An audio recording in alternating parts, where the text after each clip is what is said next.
Doncic goes at Finney-Smith. Falling away is good. Lakers have had a lot of close games recently. Doncic steps back, three-pointer, puts it in on the drive. Pulls back, three-pointer, bang! The next day. Okay, was last night more about Luka or LeBron or J.J. Redick? So in a vacuum, it'd be about Luka, but in the context of the season, when you factor in the age of LeBron, his stature in the league, just everything, it was about LeBron. You serious? 2-point lead for Miami. We're 3 minutes into the third quarter. Luka again. Oh, man. It was about LeBron. Doncic spinning on Pella and delivering. It was about LeBron. 4 on the shot clock. Doncic, dagger. It was about LeBron. Shut up, man! When you scan the current NBA media landscape, whether that's major networks like ESPN, Fox Sports, or the ever-growing podcast universe, one pattern becomes impossible to ignore. An overwhelming portion of these platforms carry direct or indirect ties to Clutch Sports and maintain a distinctly pro-LeBron editorial slant. Flip on ESPN and you're greeted by the likes of Richard Jefferson and Kendrick Perkins, men who shared locker rooms with LeBron James. Switch over to Fox Sports, and figures like Nick Wright and Chris Broussard populate your screen, personalities whose commentary has long leaned in a favorable direction toward LeBron's camp. The truth is, Clutch Sports' influence over NBA media discourse is substantial, and it doesn't just shape opinions, it engineers them. One of the most persistent patterns that emerges from this dynamic is the deliberate framing of narratives. When stories get told through a pro-LeBron lens, the conclusions are predetermined before a single fact is examined. The post-All-Star break Lakers serve as the clearest case study. When the team stumbled early, who absorbed the blame on a daily basis? Luka Dončić. Without hesitation, without nuance. He was labeled out of shape, defensively negligent, a loser without a ring. Meanwhile, Austin Reaves found himself under a level of scrutiny rarely directed at a second option on any roster. Rich Paul's podcast made the agenda crystal clear: at minimum, bench Reaves; at most, move him entirely. The reasoning? According to that camp, the trio of LeBron, Reaves, and Doncic simply wasn't functional, and the expendable piece was never going to be LeBron James. That tells you everything about how these narratives are constructed. From the pro-LeBron vantage point, Reaves and Doncic will perpetually be the obstacle. LeBron, conveniently, remains the solution waiting to be recognized. He has fully accepted that I'm going to let Luka and Austin Reaves drive this car, and I'm going to benefit off of playing off the ball.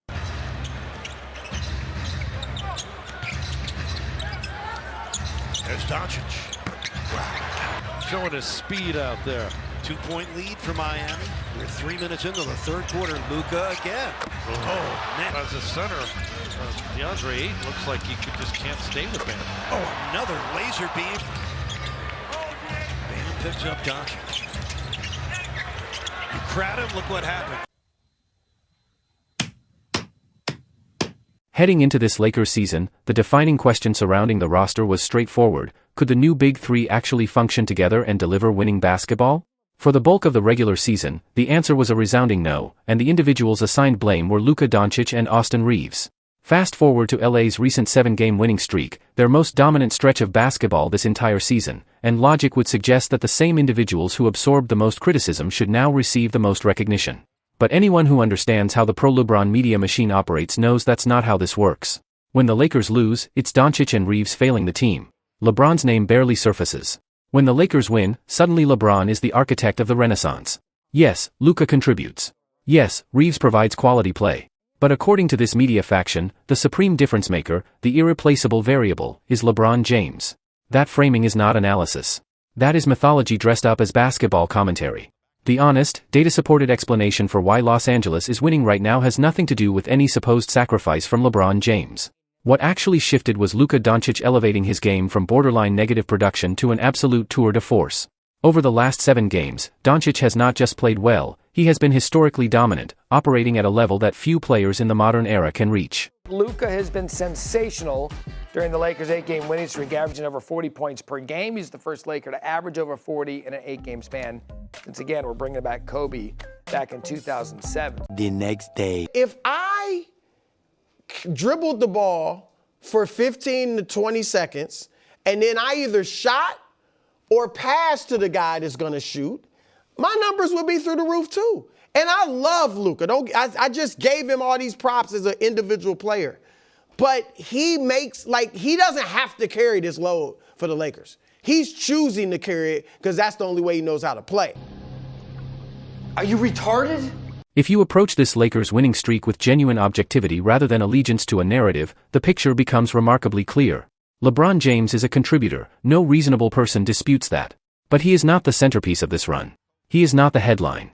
The headline is Luka Dončić, who is producing at an MVP caliber level night after night. His recent performances don't just warrant acknowledgement, they demand it.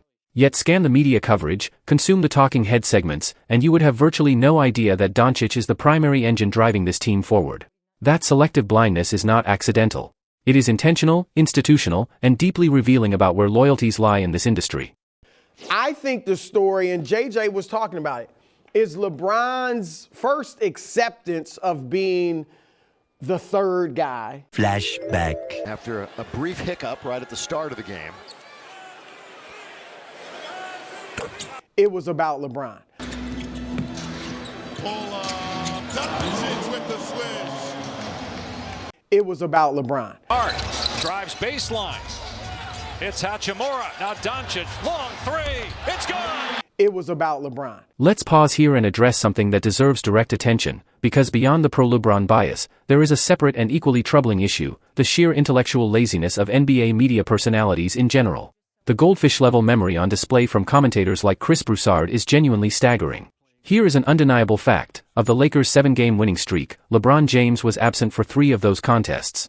That's nearly half the streak. He didn't play. He wasn't on the floor. And yet, multiple media figures have positioned him as the central force behind LA's miraculous turnaround. That is not analysis, that is complete and willful fabrication. Now look at what the Lakers accomplished without LeBron James specifically. They defeated the New York Knicks. They defeated the Minnesota Timberwolves. Both teams are legitimate playoff contenders, sitting among the top 4 seeds in their respective conferences. Those victories were secured without LeBron's presence, without his quote-unquote sacrifice, and without his leadership on the court. The evidence points in one direction: this win streak belongs to Luka Dončić. Let's examine the numbers, because they are irrefutable. Over his last 4 games, LeBron James is averaging 20.8 points on 12.8 field goal attempts. By any honest measure, those are third-option statistics. Now here's where it gets particularly revealing. In the 4 games immediately preceding the win streak, LeBron was averaging 20.8 points on 13.3 attempts. Virtually identical production. Statistically, almost nothing changed. LeBron was already operating as a secondary figure before this hot streak began, and yet the Lakers weren't winning at this rate. So what actually changed? Luka Dončić went from solid to absolutely incendiary, averaging close to 40 points per game and taking over games in every possible way. LeBron went from 20.8 to 20.8, and somehow that's the story? Thank you! The shamelessness of LeBron's media advocates reached a particularly glaring peak during the Houston game. Luka Dončić was nothing short of spectacular in the clutch, a 40-point performance driven by decisive, pressure-packed brilliance in the fourth quarter. Had LeBron James delivered that exact performance, those exact points, those exact clutch moments, every major network would have led with it. It would have been dissected, celebrated, and replayed across every platform for days. But because it was Doncic, the coverage was muted, redirected, and repackaged. According to the LeBron-aligned media, LeBron's performance, solid, yes, but clearly secondary to Luka's, was somehow the real decisive factor in that victory. That is the double standard operating in plain sight. If LeBron scores 40 in that game and dominates the fourth quarter, the narrative is that he single-handedly carried the franchise. Luka does exactly that and the response is, nice game, but this was really a collective effort, and have you noticed how LeBron is the X factor here? There is no shame in that posture. Facts are irrelevant. What transpires on the court is irrelevant. The conclusion is written before tip-off. And while we're back on the sacrifice narrative, the idea that LeBron stepping back and embracing a reduced role is the masterstroke behind this turnaround, that claim collapses the moment you compare his numbers before and during the streak. They are, for all practical purposes, identical. Nothing dramatically changed in LeBron's approach or output. What changed was Luka Dončić playing at an elite, dominant level. Here's a thought experiment worth sitting with. Suppose you're a genuine LeBron supporter. You sincerely believe he is the X factor behind this winning stretch. If you hold that belief with any logical consistency, you must also accept what it implies, that LeBron's failure to embrace this reduced role earlier in the season was the primary reason the Lakers struggled. If the sacrifice is why they're winning now, then the absence of that sacrifice is why they were losing before. There is no other intellectually honest conclusion. Logical. Throughout this entire Lakers season, one position has remained consistent. Los Angeles is at its most effective when the offense and lineup construction is centered around Reaves and Doncic operating together as the primary tandem. Every metric, every data point, reinforces this conclusion, and the current win streak is no exception. The on-court numbers are not subtle. Luka and Reaves together register a plus 14.6 net rating. LeBron and Reaves together? Minus 3.0. LeBron and Luka together? Minus 5.0. This is not speculation. This is not narrative. This is tracked, verifiable, objective performance data. The Lakers are at their ceiling when Luka and Reaves share the floor, and the numbers consistently tell a more complicated story when LeBron is the one beside them. That data doesn't diminish LeBron James as a basketball player, but it absolutely should inform how honestly we discuss the architecture of this team's success. As the only Lakers player with at least 50 points and 5 steals in a single game, it's the first time Doncic has done it in any uniform in his NBA career. The next day. And so I think LeBron was the story, just his ability to not only accept the role, but now thrive in it. Before wrapping up, one final point that genuinely cannot go unaddressed, and frankly, it might be the most infuriating dimension of this entire conversation.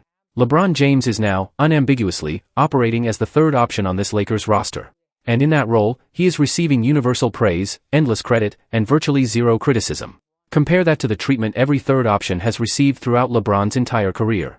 In Cleveland, the third option was Kevin Love, perpetually under fire, consistently scapegoated when the team underperformed. In Miami, it was Chris Bosh, talented, essential, yet constantly diminished. In the later Lakers era, it was Russell Westbrook, absolutely buried under an avalanche of criticism, some fair, much excessive. The third option on every LeBron team has historically been the first name called when results don't come. That is the established pattern. Yet here we are, with LeBron James occupying that exact same roster position, and not only is he escaping criticism, he's being hailed as the unsung hero, the selfless veteran making winning possible through sacrifice. The standard does not just shift, it disappears entirely. And that encapsulates everything wrong with the current state of NBA media. It is not about truth. It is not about consistency. It is about protecting a specific legacy and constructing a specific story regardless of what the actual evidence supports. The post-All-Star break Lakers have demonstrated this dynamic repeatedly and without ambiguity. The Lakers lose, Luka is a bum who can't win. The Lakers win with Luka going for 40, LeBron James, that's your real story. That is exhausting to witness. That is an insult to honest basketball analysis.